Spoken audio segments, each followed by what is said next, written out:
안녕하세요. 오늘 여러분과 함께 나눠볼 이야기는요. IB 초등과정, PYP 프레임워크에 대한 겁니다. 네, 기존 초등 교육이랑은 좀 다른 접근 방식인데 이게 왜 주목받는지 한번 깊이 파고들어보죠. 네, 맞아요.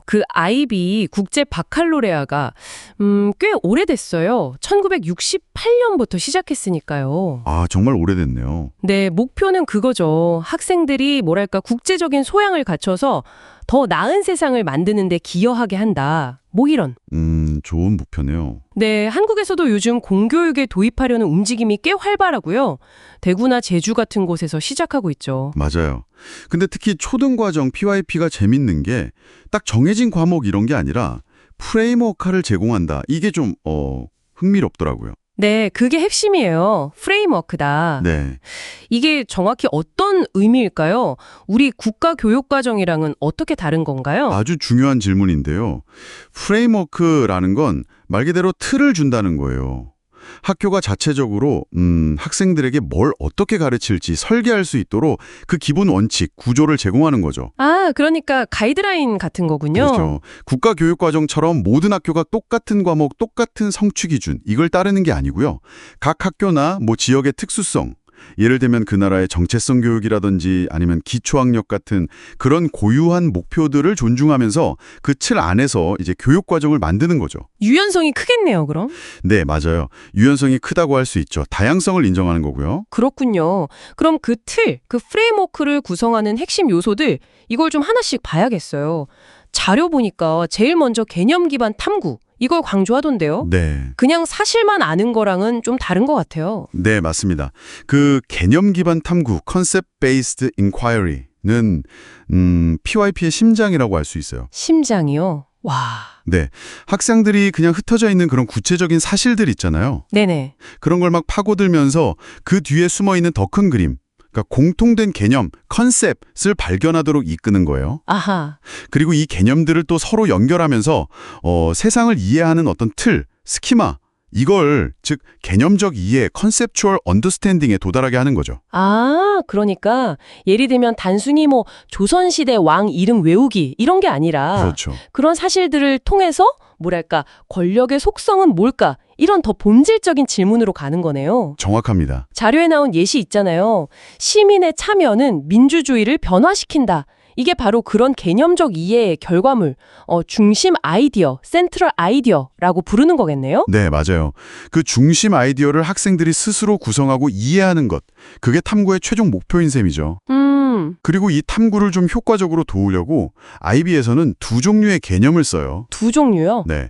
첫 번째는 IB가 미리 딱 제시하는 7개의 핵심 개념, Key Concepts. 네. 예를 들면 형태, 기능, 원인, 변화 이런 거요. 이건 탐구를 위한 렌즈 같은 거예요. 렌즈요? 아. 네. 오늘은 이 현상의 원인에 한번 집중해보자. 이런 식으로 탐구 방향이나 초점을 딱 명확하게 잡아주는 거죠. 아, 탐구의 폭을 좁혀서 깊이를 더하게 하는 거군요. 그렇죠. 그럼 다른 하나는 뭐냐? 그건 학생들이 직접 찾는 건가요? 네, 바로 관련 개념, related concepts인데요. 이건 핵심 개념보다는 좀 더 구체적이고 그 탐구 주제랑 아주 밀접한 개념들이에요. 학생들이 탐구하면서 스스로 발견하고 또 정의 내리는 것들이죠. 아하. 뭐랄까, 핵심 개념이라는 렌즈를 통해서 학생들이 찾아내는 보석들, 이렇게 볼 수 있겠네요. 재밌네요, 보석이라. 근데 개념을 이해하고 그냥 끝, 이게 아니라 이걸 꼭 실천, 액션으로 연결해야 한다? 이 점도 되게 인상 깊었어요. 네네. 이게 다른 교육 방식하고 좀 큰 차이 아닐까요? 네, 바로 그 점이 PYP를 정말 특별하게 만드는 부분이에요. 배움이 그냥 교실 안에만 머무는 게 아니라 학생들의 실제 삶, 그리고 행동의 변화로 이어져야 한다. 이 철학이 담겨 있죠.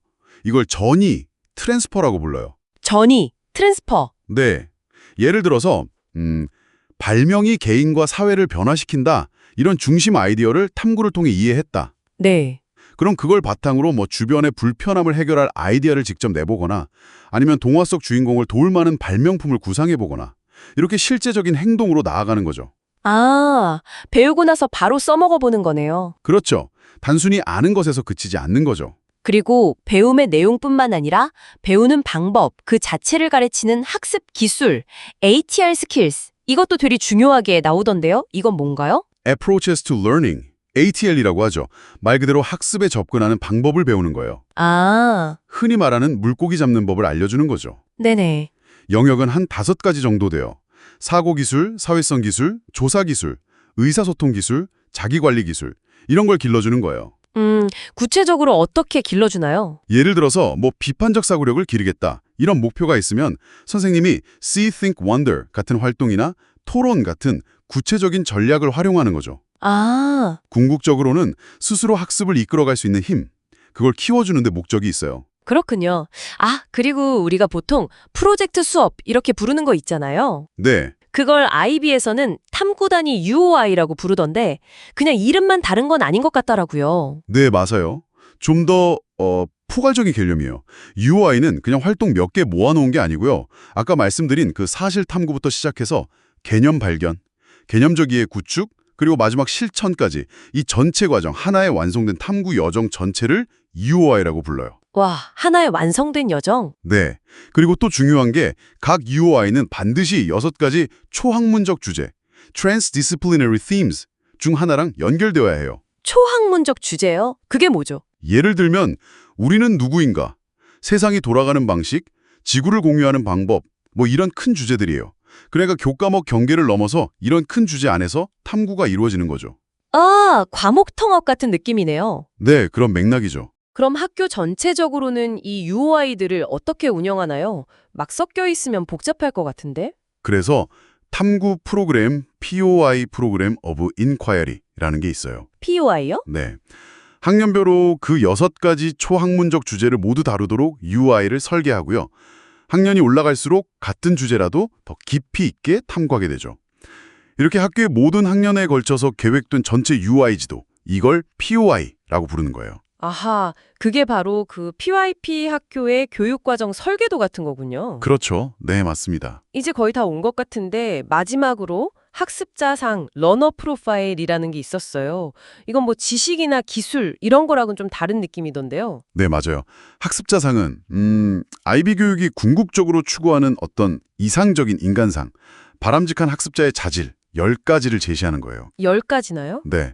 예를 들면 뭐 탐구하는 사람, 열린 마음을 지닌 사람, 균형 있게 발전하는 사람, 뭐 이런 것들이죠. 이상적이네요. 그렇죠. 근데 이건 뭐 특정 수업 몇 개 듣거나 UI 몇 개 한다고 딱 완성되는 게 아니에요. PYP 교육 여정 정체를 통해서 학생들이 꾸준히 생각하고 또 발전시켜 나가야 할 어떤 내면의 목표이자 가치인 거죠. 아, 평생 가져가야 할 목표 같은 거군요. 네, 그렇다고 볼 수 있습니다. 들어보니까 확실히 PYP만의 용어도 많고 그 철학을 제대로 이해하고 적용하려면 시간과 노력이 꽤 필요하겠다는 생각도 드네요. 자료에서도 그런 언급이 있었고요. 네, 맞아요. 쉽진 않죠.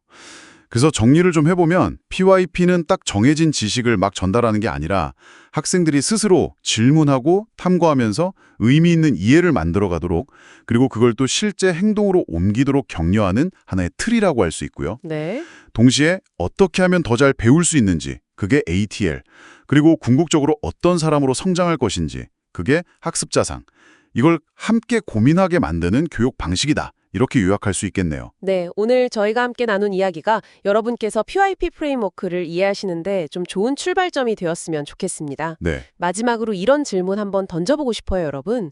이렇게 어릴 때부터 배움을 계속 실천으로 연결하는 경험을 꾸준히 하는 것. 이게 아이들이 나중에 커서 세상을 살아갈 때 예측하기 어려운 문제들을 딱 마주했을 때 말이죠. 과연 어떤 태도, 어떤 역량을 가지고 도전하게 만들까요? 한 번쯤 깊이 생각해 보시면 좋겠습니다.